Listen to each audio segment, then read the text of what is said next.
For our project, I'm comparing the HDI and freedom of countries.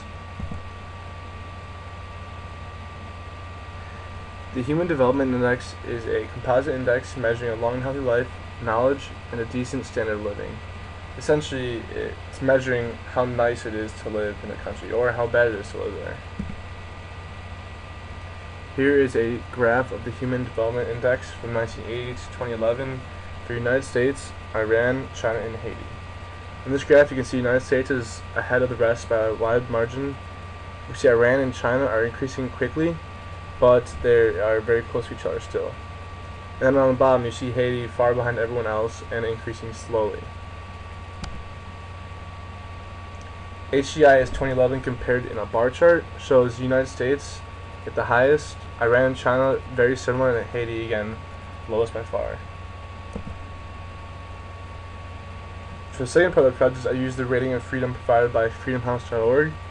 It's an independent organization dedicated to the expansion of freedom around the world. I used their Freedom in the World publication data, linked here. And this data shows that the average rating of freedom from 73 to 2012, where lowest is better, starting at 1, the United States ranks first. Then Iran, China, and Haiti are all higher up, with Iran at 5, a little over 5, China a little over 6, and then Haiti a little over 6. A little under 6.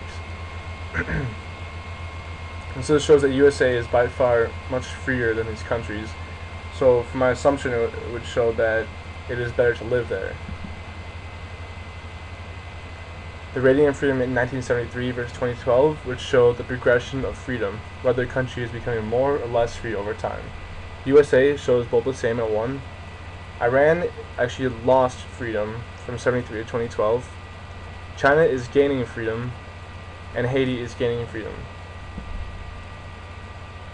And so this shows, altogether, this data is showing that freer countries tend to do better. And it's not true for all countries, but I think there is a tendency for it.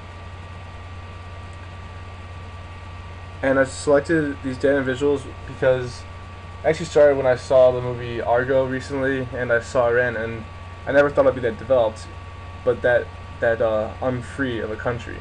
So it was interesting to see the juxtaposition of the lack of freedom and the wealth. And so I wanted to see what can be proven with this. In terms of scale, it starts at a global scale, really. I'm comparing the countries around the world. The visuals I'm going to produce will, they'll likely answer the question of the hypothesis of whether it is a correlation or is not between the freedom and the HDI.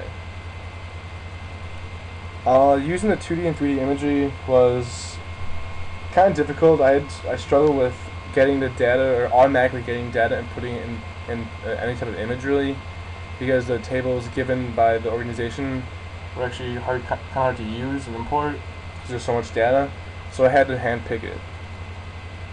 What I'd like to change, I'd like to add some more countries to see a more accurate picture of whether or not there's a correlation. And I think that what we'll see is that there's a certain medium where countries can do well and not be free, but the higher end of freedom, like where the USA is, I think will correlate with a better standard of living. Like, there's a certain standard of living that you can't cross unless you're a more free country.